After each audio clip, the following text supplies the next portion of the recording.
Hello everyone. सो आज हमारा topic है HLA Hart. As you know हम बात कर रहे हैं एनालिटिकल स्कूल की बात कर रहे हैं, जिसमें हमने इससे पहले 3 जूरिस्ट हम देख चुके हैं। जैसा कि आपको पता है, इससे पहले हम बाकी वीडियोस में ऑस्टिन और कैल्सन और जेरमी बेंथम को हम देख चुके हैं, कर चुके हैं मतलब। आज हमें बात करनी है HLA हार्ट की। तो मेजर पोर्शन हम एनालिटिकल स्कूल का कर चुके हैं, उसमें मेजर पोर्शन कवर हो जाता है उनमें। आज ये HLA हार्ट की बात करनी है तो छोटा ही पार्ट है, तो ज़्यादा लंबा पार्ट नहीं है। HLA हार्ट की बात करें तो डेट ऑफ बर्थ 1907 और डेट ऑफ डेथ 1992। ठीक है। He was from UK. UK से थे HLA हार्ट। HLA हार्ट का अगर आपको पूरा नाम देखना है तो आप देख सकते हो, मैंने आपके लिए लिखा हुआ है, हर्बर्ट लियोनल एडोल्फस। ठीक है, हर्बर्ट लियोनल एडोल्फस। अगर मैं इसको थोड़ा बड़ा करूं आपके लिए, वो क्यों नहीं रही, देख सकते हो आप, हर्बर्ट लियोनल एडोल्फस। ठीक है, वापस कर देते हैं।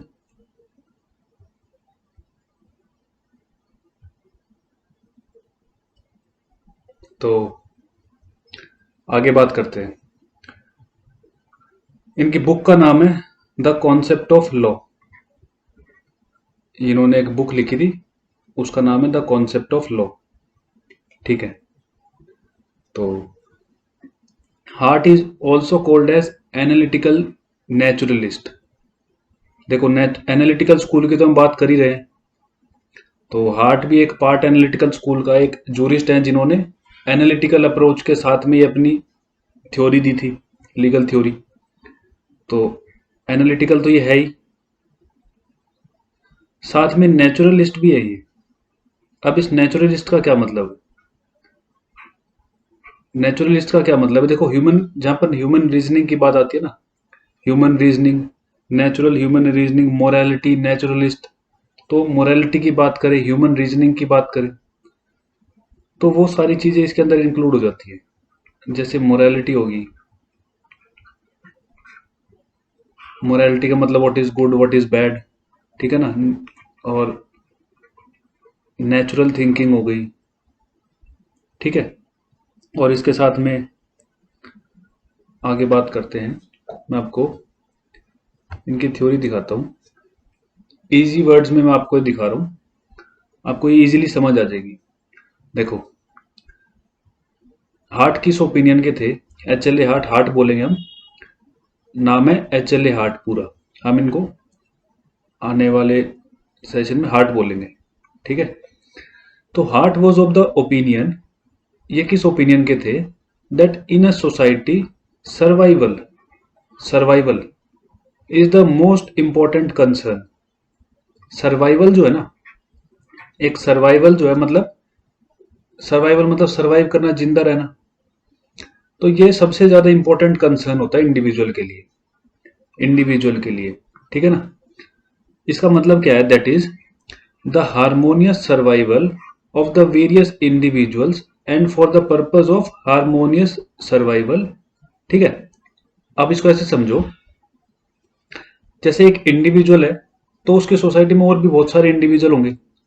तो हार्ट का ये कहना है, वो इस ओपिनियन के थे कि जो सोसाइटी है ना, उसमें सर्वाइवल सबसे इंपॉर्टेंट कंसर्न है, और उन हर इंडिविजुअल के साथ रहकर सर्वाइव करना, एक हारमोनियस आदमी को अपने हारमोनियस सर्वाइवल करना पड़ता है, उन सबके साथ रहकर सर्वाइव करना पड़ता है, पूरी सोसाइटी के साथ रहकर सर्वाइव करना पड़ता है। ठीक है ना। तो ये सबसे बड़ा इंपॉर्टेंट कंसर्न था उनके लिए।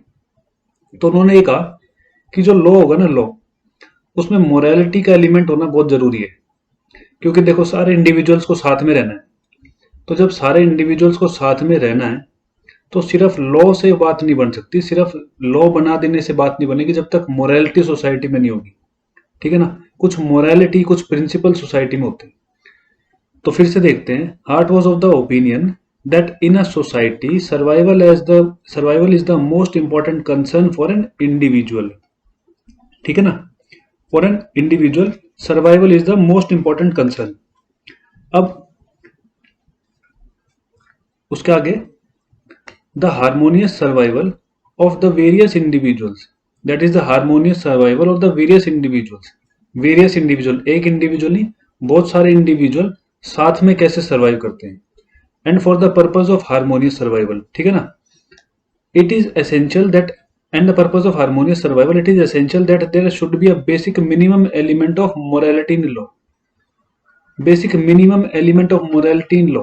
तो सिर्फ लॉ से, law itself cannot handle every individual. इनका ये कहना था कि सिर्फ लॉ से बात नहीं बन सकती, लॉ के अंदर कुछ मोरालिटी के एलिमेंट भी होने चाहिए.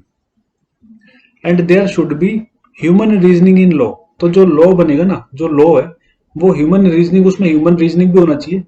ऐसा नहीं कि आप सिर्फ उसको एनालिसिस, देखो हम बात कर रहे हैं एनालिटिकल स्कूल की, तो आप इसको ऐसे समझो कि जेरेमी बेंथम, ऑस्टिन, कैल्सन, इन सब की थ्योरीज क्या थी कि एनालिसिस, जैसे साइंस में जैसे लेबोरेटरीज में एक्सपेरिमेंट होता है, उस तरीके से हम लॉ को समझ सकते हैं, उनका ये कहना था.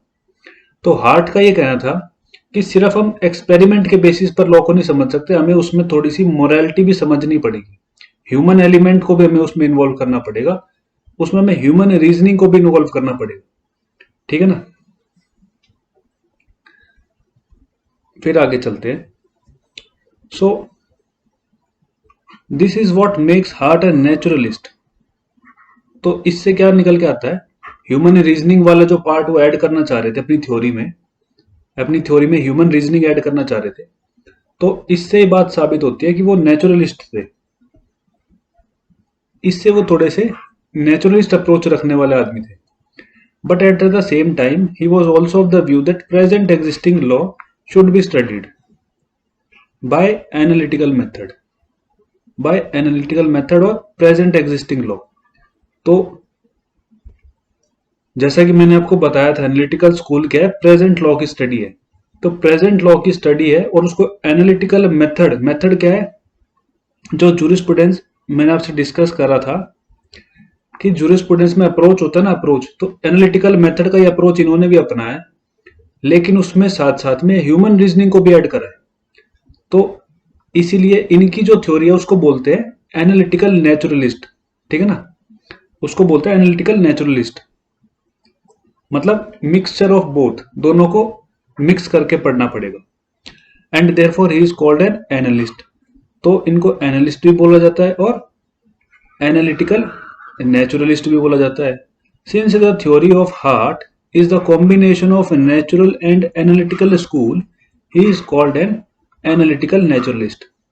ठीक है, तो इनका सिंपली ये कहना था कि आप सिर्फ लॉ को एक साइंस एक्सपेरिमेंट की तरह एनालाइज करके एनालिटिकल मेथड से, सिर्फ उससे आप उसको एक कंक्लूजन पे नहीं ला सकते, उससे आप उसका एंड पॉइंट जो ना, उससे आप ये नहीं कह सकते कि यही लॉ है, जब तक आप उसमें मोरालिटी को इंक्लूड नहीं करोगे, ह्यूमन रीजनिंग को इंक्लूड नहीं करोगे, तब तक आप एक सेफ कंक्लूजन पर नहीं पहुंच सकते.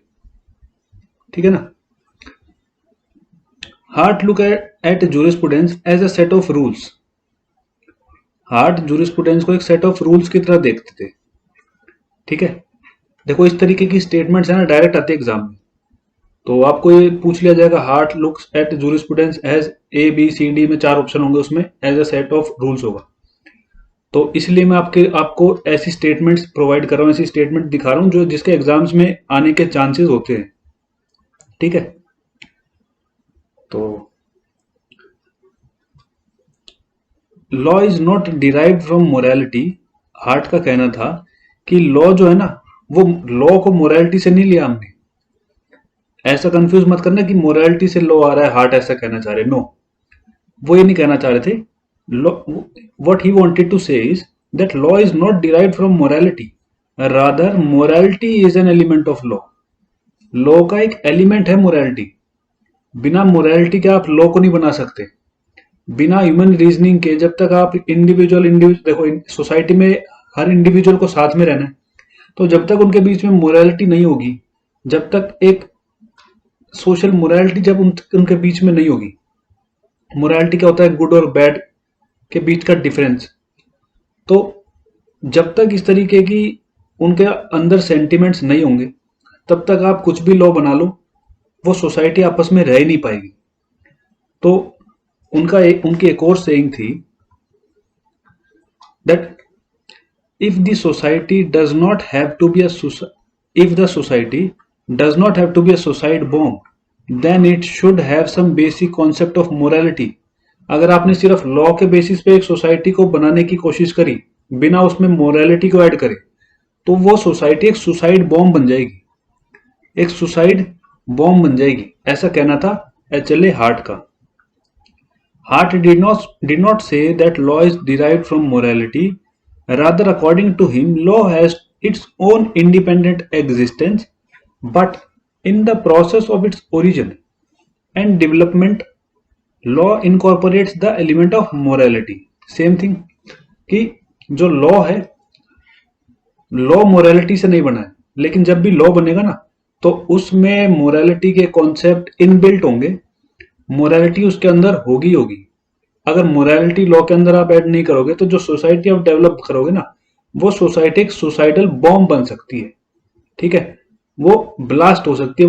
उनका ये कहना था कि वो सोसाइटी आपस में ही मर कटेगी। वो आप उस सोसाइटी को कभी भी एक डिसेंट सोसाइटी, कभी भी आप उसको एक क्या कह सकते हैं कि एक प्रॉपर सोसाइटी आप उसको डेवलप नहीं कर पाओगे। ठीक है, तो according to Hart there are two minimum conditions of existence of legal conditions. दो मिनिमम कंडीशन जो अकॉर्डिंग टू हार्ट थी, एक मोरालिटी, एक नेचुरल लॉ। ठीक है, एक नेचुरल लॉ और एक मोरालिटी, ये अकॉर्डिंग टू हार्ट इंपॉर्टेंट थी, जो एक सोसाइटी की नीड होती है कि एक सोसाइटी में मोरालिटी भी हो और नेचुरल लॉ भी। नेचुरल लॉ मतलब ह्यूमन रीजनिंग। ठीक है, अब आगे चलते हैं। देखो, जूरिस्प्रूडेंस जो है ना, वो थ्योरेटिकल बेस्ड, इसमें कोई सेक्शन नहीं है, कोई रूल नहीं है। आपको क्या पढ़ना है, आपको जो जूरिस्ट है उनकी थ्योरी पढ़नी है। आपको थोड़ा सा रिवीजन करना पड़ेगा, थोड़ा सा उसको मगअप करना, थोड़ा सा उसको रट्टा मारना पड़ेगा, मैं अगर इजी लैंग्वेज में कहूं तो। ठीक है, लेकिन जब आप इसको 2-3 बार पढ़ लोगे तो आपको ये चीजें इजीली लर्न हो जाएंगी और ऐसी कोई डिफिकल्टी आपको इसमें आएगी नहीं। और लेकिन जितना आप देखो, मैं आपको जो बता रहा हूं, ये एग्जाम पॉइंट ऑफ व्यू से कंप्लीट है। आपको लगे थोड़ा है तो मैंने आपको बुक बताई, वो देख सकते हो। अदरवाइज ये कंप्लीट है। अगर आप इसी को अच्छी तरीके से समझ जाओगे पहले, उसके बाद बुक को रीड करोगे, तो आपको बुक में जो लिखा हुआ है वो भी इजीली अंडरस्टैंड हो जाएगा। बाकी इनकी थ्योरीज इतनी है, एग्जाम पॉइंट ऑफ व्यू के हिसाब से भी ये परफेक्ट है, कंप्लीट है। और प्रीलिमिनरी एग्जाम की बात करें मोस्ट ऑफ द स्टेट्स में, तो जैसे आप नेट की प्रिपरेशन अगर कर रहे हो, तो उसमें भी आपको इन्हीं में से क्वेश्चंस मिल जाएंगे। ज्यादा अगर आपको और भी ज्यादा करना है तो कुछ एमसीक्यूज की बुक होती है, उसमें से आप एमसीक्यूज कर सकते हो। और जब एमसीक्यूज करोगे, आप देखोगे आपको 80 to 85% चीजें यहां से मिल जाएंगी। ठीक है, कुछ हो सकता है कुछ क्वेश्चंस हर बार आगे पीछे से आते हैं, उनकी कोई गारंटी नहीं लेता, लेकिन मोस्टली जो सारे जूरिस्ट की मेन पॉइंट है, मेन चीजें हैं, वो मैं आपको कंप्लीटली अपनी वीडियोस के थ्रू कंप्लीटली मैं आपको कोर्स कवर करा दूंगा उसका। ठीक है, तो और कोई डाउट्स हो तो आप कमेंट में लिख सकते हैं, मैं आपके डाउट्स को भी रिजॉल्व कर दूंगा। According to Hart, any legal system is a system of social rules and the society is governed by primary rules and secondary rules. तो हार्ट का कहना है कि हमारी सोसाइटी रूल्स से चलती है। मैंने आपको स्टेटमेंट दिखाई थी ऊपर, है ना। तो हार्ट का कहना है कि हमारी सोसाइटी रूल से चलती है, और रूल्स दो तरीके के होते हैं, एक होता है प्राइमरी रूल और एक होता है सेकेंडरी रूल। अगर हम इनकी बात करें, प्राइमरी रूल सेकेंडरी रूल की, तो प्राइमरी रूल में क्या आता है? प्राइमरी रूल में आता है आपका code of conduct. Code of conduct. और कोड ऑफ कंडक्ट की बात करें तो कोड ऑफ कंडक्ट में आपके आ जाएंगे जो भी आपके रिटन लॉज हैं, जैसे आईपीसी हो गया, सीपीसी, सीआरपीसी या एविडेंस एक्ट, या और भी कोई जो एटसेट्रा और भी कोई एक्ट है। तो जो कोड ऑफ कंडक्ट है, जो रिटन चीजें है ना, जो सारी चीजें रिटन है, वो आपके कोड ऑफ कंडक्ट में आएंगे। तो प्राइमरी रूल्स तो ये हो गए। सेकेंडरी की अगर हम बात करें तो सेकेंडरी में आ जाएंगे आपके रूल्स ऑफ एडजुडिकेशन। मैं इनको नीचे लिख देता हूं, नीचे लिखता हूं इनके लिए अलग से, क्योंकि इसके आगे मेरे को एक्सप्लेन करना है, स्पेस नहीं इधर, तो यहां लिख देता हूं। देखो, प्राइमरी रूल्स हमने देख लिए। सेकेंडरी रूल्स की अगर बात करें तो सेकेंडरी रूल्स जो हैं उसमें आपका पहला रूल आता है rule of adjudication. Rule of adjudication. दूसरा रूल आपका आता है रूल ऑफ चेंज। और तीसरा रूल आता है रूल्स ऑफ रिकॉग्निशन। ठीक है। अब रूल ऑफ एडजुडिकेशन क्या होता है? देखो, जो भी लॉ होते हैं ना, जो जजमेंट पास करने के काम आते हैं, all kind of laws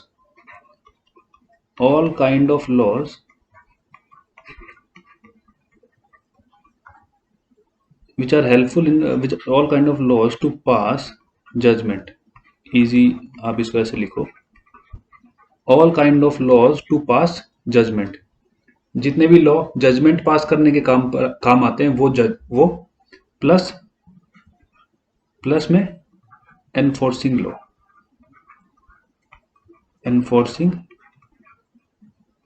law. तो जजमेंट पास करने के लिए जितने लॉज काम में आते हैं और जो एनफोर्सिंग लॉज हैं, इन दोनों को जब कंबाइन करते हो तो इसको बोलते हैं हम रूल्स ऑफ एडजुडिकेशन। मतलब किसी सूट को डिसाइड करने के लिए रूल्स क्या होंगे, ये दो रूल्स जब इनको कंबाइन कर दोगे तो ये रूल्स ऑफ एडजुडिकेशन बन जाएंगे। ठीक है। Rule of change. तो रूल ऑफ चेंज की अगर बात करें तो रूल ऑफ चेंज होता है एनीथिंग रिलेटेड टू अमेंडमेंट।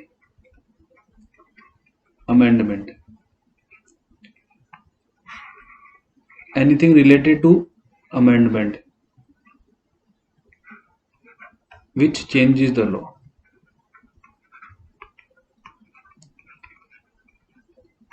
भाई, कोई भी ऐसा रूल हो जो किसी एक्ट में अमेंडमेंट लाने के लिए यूज होता हो, जैसे कि आप कह सकते हो article 368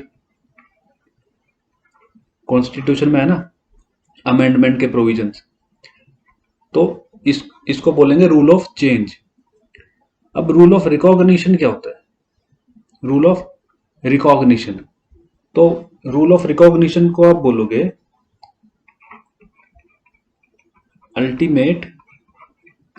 ultimate criteria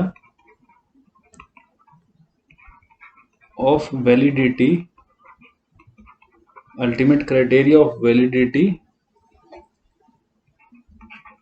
of any primary और अदर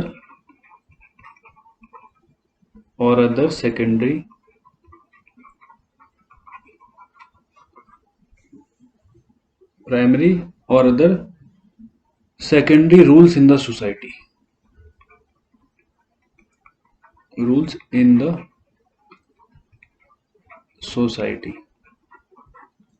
ठीक है। क्या बोला मैंने? Rules of recognition. आपने लॉ तो बना दिया, अब लॉ को सोसाइटी रिकॉग्नाइज भी तो करेगी ना, मानेगी तो सही उसको। ऐसा तो नहीं है आपने लॉ बना दिया तो अब सोसाइटी उस पर प्रोटेस्ट कर रही है। जैसे फार्म लॉज बने, सोसाइटी उसने सोसाइटी ने खूब प्रोटेस्ट करा, गवर्नमेंट को अल्टीमेटली वापस लेना पड़ा उसको। तो जब तक सोसाइटी नहीं मानेगी तो लॉ कैसे अप्लाई करोगे आप? तो रिकॉग्निशन, रूल्स ऑफ रिकॉग्निशन क्या है? Ultimate criteria of validity of any primary of second और secondary rules in the society. जो प्राइमरी और सेकेंडरी रूल्स है ना, उसका ultimate criteria of validity, society उसको मान लेगी तो वैलिड हो गया वो। भाई रूल्स तो वही होंगे ना जो देखो ऐसा है कि गवर्नमेंट कोई भी ऐसा रूल नहीं बना सकती जिसको सोसाइटी रिकॉग्नाइज ना करे, है ना। क्योंकि अगर मान लो गवर्नमेंट ने कोई रूल बना दिया और सोसाइटी उसको उसको एक्सेप्ट ही नहीं करती, उसको मानती ही नहीं, उसको उसकी वायलेशन हो रही है और हर कोई उसकी वायलेशन कर रहा है, तो that is not a good law. वो वो लॉ होगा ही नहीं। अल्टीमेटली गवर्नमेंट को उसको वापस लेना पड़ेगा, उसको क्वैश करना पड़ेगा।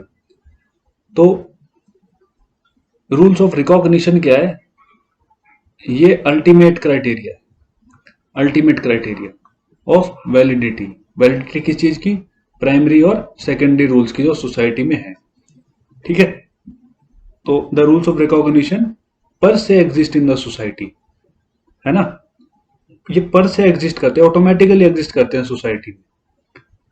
They cannot be artificially created. इनको आप आर्टिफिशियली क्रिएट नहीं कर सकते कि आप कहो कि आज से ये रूल्स हैं, इसको फॉलो करो, तो सोसाइटी उसको एक्सेप्ट नहीं करेगी। ये सब थ्योरीज थी हार्ट की, एचएलए हार्ट की। तो मैंने आपको एचएलए हार्ट की क्या क्या थ्योरी बताई, मतलब बेसिकली ज्यादा इनकी थ्योरी है नहीं। HLA heart is called analytical naturalist, आप इस बात को ध्यान रखो। और नेचुरलिस्ट में मोरालिटी, नेचुरल, ह्यूमन रीजनिंग, ये सारी चीजें जो हैं इसमें इंक्लूडेड थी, ठीक है ना। और फिर हमने सर्वाइवल वाली बात करी कि इंडिविजुअल को सर्वाइव रहने के लिए मोरालिटी की जरूरत होती है लॉ के अंदर। सिर्फ लॉ को आप एनालिसिस के बेसिस पर डिटरमाइन नहीं कर सकते। नेचुरलिस्ट हमने बात कर ली, सिस्टम ऑफ रूल्स की हमने बात कर ली, ठीक है ना। और आप वीडियो को पॉज करके जो सारे मैं आपको स्लाइड्स दिखा रहा हूं, आप इन सब स्लाइड्स को अपने नोटबुक में नोट डाउन कर सकते हो, आपको बाद में रिवाइज करने के भी काम आएगा। और एग्जाम पर्पसेस से जब आप पढ़ोगे तो भी आपको जल्दी रिवाइज हो जाएगा। प्राइमरी सेकेंडरी रूल्स हमने पढ़ लिए। उसके बाद हमें चलना है हिस्टोरिकल स्कूल पर। हिस्टोरिकल स्कूल आज स्टार्ट कर लेते हैं, और जो इसके छोटे मोटे पॉइंट्स है वो मैं आपको आज बता दूंगा। बाकी मेजरली तो हम इसे नेक्स्ट वीडियो से स्टार्ट करेंगे। आज इसको समझ लेते हैं, हिस्टोरिकल स्कूल क्या है, इसके हमें अंदर हमें क्या देखना है, और दो तीन जूरिस्ट छोटे छोटे जिनकी स्टेटमेंट्स, कुछ लीगल थ्योरीज मैं आपको आज बताऊंगा। तो हमारा पहला स्कूल कंप्लीट होता है एनालिटिकल स्कूल का। हमने सब कुछ कंप्लीटली देख लिया एनालिटिकल में। चार जूरिस्ट हमने देख लिए जिनके हमने बात करी थी स्टार्टिंग में। अब हमें स्टार्ट करना है हिस्टोरिकल स्कूल। हिस्टोरिकल स्कूल में मेजरली हमें ये तीनों जूरिस्ट के बारे में पढ़ना है, सेविग्नी के बारे में, हेनरी मेन के बारे में, और पुख्ता के बारे में। पुख्ता बोले या पुख्ता बोले, जो भी आप जैसे प्रोनाउंस करो, पुख्ता के बारे में। तो ये तीन मेजर जूरिस्ट हैं। इनके अलावा कुछ हैं जिनके हमें सिर्फ स्टेटमेंट्स देखनी है, ठीक है ना, जिनके हमें सिर्फ स्टेटमेंट्स देखनी है, ताकि अगर प्रीलिमिनरी एग्जाम में उस तरीके की स्टेटमेंट आ जाए तो आप कंफ्यूज ना हो, एटलीस्ट आपको पता हो कि ये किस जूरिस्ट की स्टेटमेंट है। तो वो कुछ स्टेटमेंट, तीन चार स्टेटमेंट आज हम देखेंगे। बाकी इनके बारे में हम नेक्स्ट वीडियोस में डिटेल में पढ़ेंगे। तो बात करते हैं causes for the growth of historical school. Historical school की ग्रोथ क्यों हुई, क्या जरूरत पड़ी थी हिस्टोरिकल स्कूल की, ठीक है। ग्रोथ, कॉजेज फॉर ग्रोथ बात करते हैं आगे। Historical school is the believer of dynamism in the society. Dynamism का पता है आपको? डायनामिक मतलब क्या होता है? जो चेंज होता रहता है, चेंज होता रहता है, वो स्टेबल नहीं होता, चेंज होता रहता है। तो historical school is the believer of dynamism in the society. Historical schools जो है ना, इनका जो थॉट प्रोसेस था इन जूरिस्ट का, हिस्टोरिकल स्कूल में जैसे एनालिटिकल स्कूल में एनालाइज करना था प्रोसेस, थॉट प्रोसेस उनका, इन स्कूल में इनका जो थॉट प्रोसेस था ये हिस्ट्री से रिलेट करके डायनामिज्म की थ्योरी इनकी, कि लॉ जो है ना वो एवर इवॉल्विंग है। सोसाइटी जो है ना, हमारी सोसाइटी वो चेंज होती रहती है, तो अगर सोसाइटी चेंज होगी तो लॉ भी चेंज होगा। ऐसा तो नहीं होगा कि जो लॉ आज से 50 साल पहले चल रहा था आज भी वही चलेगा, आगे भी वही चलता रहेगा। तो according to historical school, historical school के अकॉर्डिंगली सोसाइटी जो है ना डायनामिक सोसाइटी हमारी, वो चेंज होती रहती है, टाइम के साथ साथ चेंज होती रहती है। उसी के अकॉर्डिंगली हमें अपने लॉ भी चेंज करने पड़ते हैं, ठीक है ना। तो historical school is the believer of dynamism in the society and since society is dynamic therefore law also has to be dynamic। अगर सोसाइटी बदलेगी तो लॉ को भी तो बदलना पड़ेगा ना आप, नहीं तो लॉ रिडंडेंट हो जाएगा, यूजलेस हो जाएगा, ठीक है ना। They are oppose to the rationalism of analytical school. जो एनालिटिकल स्कूल ने रेशनल दिया था ना, उनके अकॉर्डिंगली जो थिंकिंग थी कि लॉ ऐसा होना चाहिए, लॉ को आप एनालाइज कर सकते हो, लॉ एक फिक्स कोड ऑफ कंडक्ट, उन्होंने कहा था कि कोड ऑफ कंडक्ट होना चाहिए, रिटर्न मतलब जैसे एक्ट है वो एक्ट होने चाहिए हर चीज के प्रॉपरली। तो इनका ऐसा सोचना नहीं था, हिस्टोरिकल स्कूल इससे अपोजिट था। हिस्टोरिकल स्कूल जो है वो इससे बिल्कुल अपोजिट सोच रखते थे, ठीक है। Historical school was oppose to this. ये रैशनलिज्म जो एनालिटिकल स्कूल का था उससे बिल्कुल अपोजिट सोचते थे ये। There was a proposal made by Thibaut. Thibaut एक पर्सन का नाम है और ये चेयरमैन थे, थिबॉट चेयरमैन थे कोडिफिकेशन कोडिफिकेशन कमीशन के, कोडिफिकेशन कमीशन के of Heidelberg for codification of law. So there was a proposal made by Thibaut of Heidelberg. Heidelberg Thibaut एक पर्सन थे जो चेयरमैन थे कोडिफिकेशन कमीशन के। कोडिफिकेशन ऑफ लॉ के लिए इन्होंने एक प्रपोजल दिया था, उसको भी हिस्टोरिकल स्कूल ने अपोज कर दिया, मतलब वो अपोज थे इसके, ठीक है ना। तो ये कोडिफिकेशन ऑफ लॉ, कोडिफिकेशन का मतलब क्या है कि जो लॉ है ना, रूल्स है, उनको एक कोडिफाई कर दो, उनको सेक्शन वाइज, जैसे जूरिस्प्रूडेंस तो सेक्शन वाइज है नहीं, आईपीसी है सेक्शन वाइज कोडिफाइड है, या सिविल प्रोसीजर कोड है, तो लॉज को रिटर्न फॉर्म में लाके कोड कर दो उनको प्रॉपरली।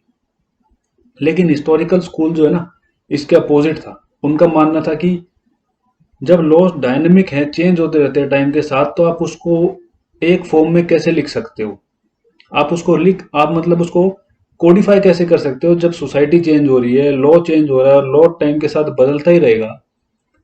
तो इसलिए उनकी जो थिंकिंग थी वो इससे अपोजिट थी, हिस्टोरिकल स्कूल में जो जूरिस्ट थे। So they were also of the opinion that universalisation of law can not be done. उनका यह भी मानना था कि लॉ को, ऐसा कोई लॉ नहीं हो सकता जो हर सोसाइटी पे इक्वली एप्लीकेबल हो, कि मान लो इंडियन सोसाइटी पर भी इक्वली एप्लीकेबल है, अमेरिकन सोसाइटी पर भी इक्वली एप्लीकेबल है, और ब्रिटिश सोसाइटी पर भी इक्वली एप्लीकेबल है, रशिया पर भी इक्वली, ऐसा कोई लॉ नहीं होता। उनका ये मानना था, they were also of the opinion that universalisation of law can not be done, can not be done, ये पॉसिबल नहीं है। हिस्टोरिकल स्कूल का ये मानना था, ठीक है। फिर historical school was developed also under the influence of the idea of nationalism। भाई हिस्टोरिकल स्कूल जो है, अगर हम बात करें तो हिस्टोरिकल स्कूल कब की बात, आप अगर सेविग्नी की बात करूं मैं, तो सेविग्नी का बर्थ 1779 से 1861 का टाइम पीरियड था सैविग्नी का। तो आप ये टाइम पीरियड देखो, 1860 से पहले का टाइम पीरियड था। तो उस टाइम में क्या हो रहा था, नेपोलियन की भी वॉर चल रही थी, नेपोलियन कॉन्क्वेस्ट भी चल रहा था। अगर आपने हिस्ट्री में पढ़ा हो तो नेपोलियन का भी कॉन्क्वेस्ट चल रहा था। तो historical school was developed under the influence of idea of nationalism. तो उस टाइम क्या चल रहा था, उस टाइम नेशनलिज्म मतलब राष्ट्रवाद की भावना, राष्ट्रवाद की जो भावना थी ना, वो उस टाइम पीरियड में बहुत हाई लेवल पर थी। क्योंकि देखो, जब वॉर होती है तो राष्ट्रवाद की भावना बढ़ जाती है, अपने देश के रिगार्डिंग, अपने देश के प्रति भावनाएं बढ़ जाती है नॉर्मल लेवल से। मतलब आज मान लो सिचुएशन नॉर्मल है तो हम और आप नॉर्मल वर्क कर रहे हैं, लेकिन अगर कभी युद्ध जैसी सिचुएशन आती है, जब युद्ध हो जाता है, वॉर हो जाती है स्टार्ट, और उस टाइम की पीरियड की बात सोचो आप, नेपोलियन कॉन्क्वेस्ट जब चल रहा था, हर देश एक दूसरे के ऊपर कब्जा करने पे लगा हुआ था, वॉर चल रही थी, डेथ्स हो रही थी पीपल की। तो उस टाइम पीरियड पर राष्ट्रवाद की जो भावना है ना, वो इन्फ्लुएंस करती है आदमी को। तो इसी तरीके से हिस्टोरिकल स्कूल में भी राष्ट्रवाद की भावना थी और ये उनको इन्फ्लुएंस कर रही थी। Historical school was developed also under the influence of idea of nationalism prevailing in those times, जो उस टाइम पर प्रिवेल कर रहा था। ठीक है ना। इसलिए आप देखोगे कि इन्होंने इंटरनेशनलाइजेशन, यूनिवर्सलाइजेशन ऑफ लॉ को भी रिजेक्ट कर दिया, एनालिटिकल अप्रोच जो थी वो भी रिजेक्ट कर दी, कोडिफिकेशन ऑफ लॉ था उसको भी इन्होंने नहीं माना। ठीक है, ये सारी चीजें हो रही थी। तो उसके बाद मैं आपको इनके बारे में दो तीन जूरिस्ट है जिनकी कुछ स्टेटमेंट्स मैं आपके साथ शेयर कर रहा हूं। इनको मैं ज्यादा डीप में नहीं, लेकिन हाँ, अगर आप इनकी स्टेटमेंट्स को याद रखते हैं तो मान लो प्रीलिमिनरी एग्जाम में कोई ऐसी स्टेटमेंट से रिगार्डिंग क्वेश्चन आता है तो आपके लिए बेटर होगा। ये सब हिस्टोरिकल अप्रोच के ही जूरिस्ट हैं, हिस्टोरिकल स्कूल के ही जूरिस्ट हैं। तीन का मैं आपके साथ शेयर करूंगा। पहला है मोंटेस्क्यू। मोंटेस्क्यू क्या क्या कहना था, ये भी हिस्टोरिकल से रिलेट करते थे और इनकी आइडियोलॉजी में ना थोड़ी सोशियोलॉजिकल आइडियोलॉजी थी, सोशियोलॉजिकल, सोसाइटी से रिगार्डिंग। तो he said that laws were creation of climate, local situation, accident and imposture. इनका कहना था कि जो लॉ है वो क्रिएशन किसका है, जैसा क्लाइमेट होगा वैसा लॉ बन जाएगा, जैसी लोकल सिचुएशन होगी वैसा लॉ बन जाएगा, जैसा एक्सीडेंट हो रहा है वैसा लॉ, और इम्पोस्चर, इम्पोस्चर का मतलब pretend to be pretending to be someone. Imposture का मतलब होता है pretending to be someone, pretend करना बेसिकली। तो ये थ्योरी थी मोंटेस्क्यू की। आपको बस इतनी चीजें याद रखनी इनके बारे में। सेकंड बात करेंगे बुर्क के बारे में। तो according to him, law was product of gradual and organic process. इनके अकॉर्डिंगली लॉ जो है ना वो ग्रेजुअली और ऑर्गेनिक प्रोसेस से डेवलप होता है। ग्रेजुअली मतलब धीरे धीरे अपने आप। Scheme should not be made for the future without assimilating lessons from the past. ठीक है ना, कोई भी ऐसा स्कीम, कोई भी ऐसा लॉ बिना फ्यूचर को ध्यान में रखे हुए नहीं बनाना चाहिए, अब सॉरी, बिना पास्ट को ध्यान में रखे हुए नहीं बनाना चाहिए। और एसिमिलेटिंग का मतलब होता है इनकॉर्पोरेटिंग, इनकॉर्पोरेटिंग मतलब पास्ट को आपको ध्यान में रख के ही फ्यूचर के लिए लॉ बनाने हैं और पास्ट को इनकॉर्पोरेट करना है अपने फ्यूचर लॉ में। ये थ्योरी थी बुर्क, बुर्क का हो गया, बर्क का हो गया, whatever you want to pronounce it, pronunciation देख लेना आप इसकी।